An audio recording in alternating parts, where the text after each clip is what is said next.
exciting time of the year for track and field in general, and the Ducks, of course, as we call it, championship season. Maybe you guys call it that too. Good stuff. Of course, we're coming off the Pac-12 meet. Lots of exciting and lots of good things there.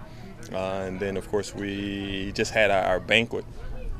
End of the year banquet. Lots of good stuff there. Funny thing about the banquet is we have our most heated discussions around as a staff around our banquet and around recruiting.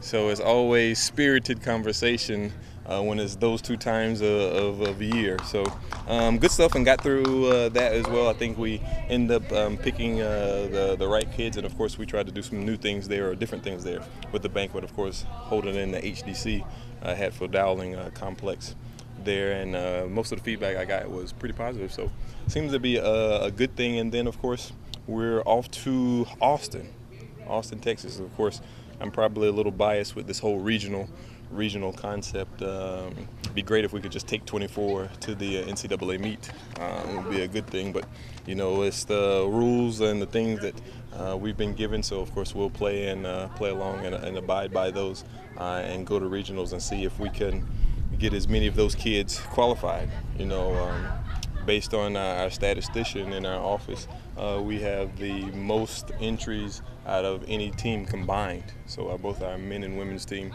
have 70 some odd entries combined, and I think the next closest one is A&M, and I think they have 56 or so.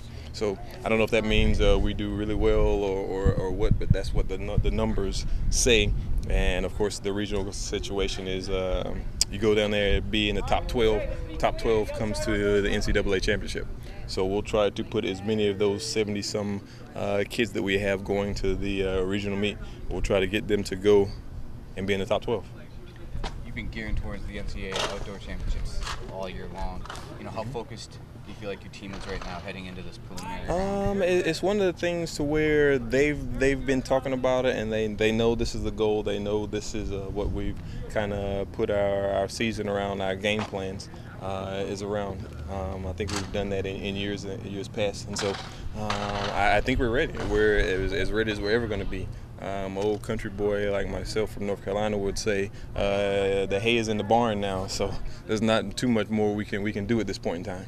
You mentioned you'd rather have just a descending order list if it was your druthers. Is that because maybe a deserving kid will get bumped out in this format, or is it extensive your peak over 2 weekends, or what? Yeah, it's probably one of those things to where it has a lot of pluses and advantages. The pluses are probably for some of those schools that don't have to go and chase marks and don't have those things. So it gives those schools a chance to get to the NCAA championship.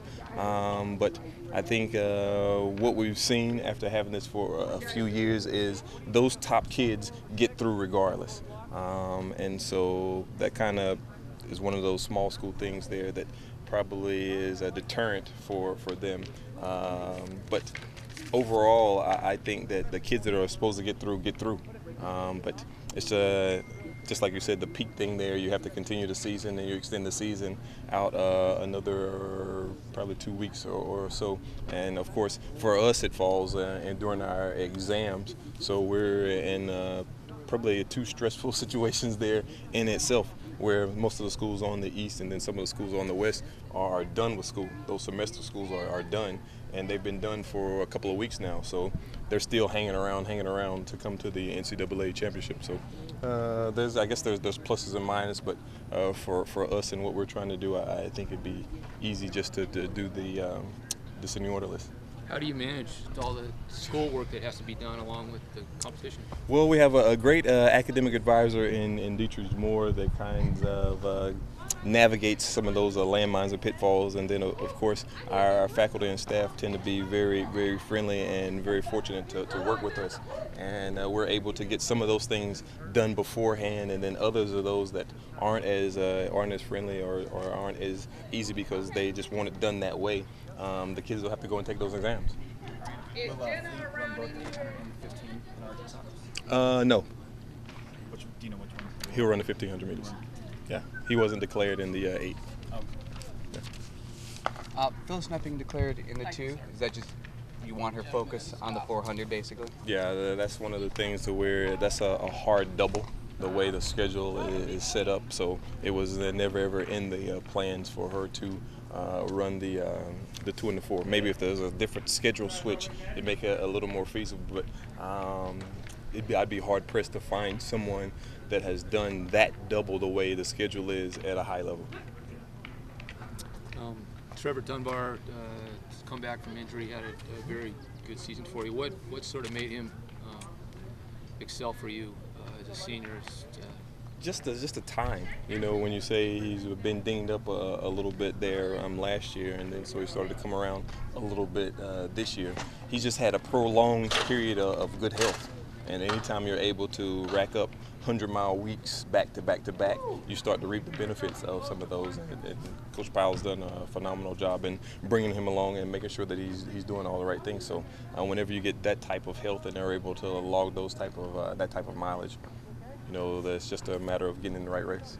He's pretty good range, goes 1,500 to 10,000, pretty competitive in all three. How does that help you as a coach? It gives us options. You know, we're I guess fortunate and blessed to have options like that. And we're probably stacked a little bit in those event areas. So to be able to have that type of range and that type of depth on our team, it gives us some options to pick and choose where we use kids at. He's a senior. He's had a lot of high-level experience. How has that helped or not helped? Maybe it hasn't helped. Absolutely. It's probably helped because whenever we're in these war rooms and in these team meetings, he's able to speak from experience. He can speak from a low end and not being injured and not being able to compete at the meet to a high end and seeing what it's like to be close. So that type of experience is always invaluable. Anything else? Thanks, guys. One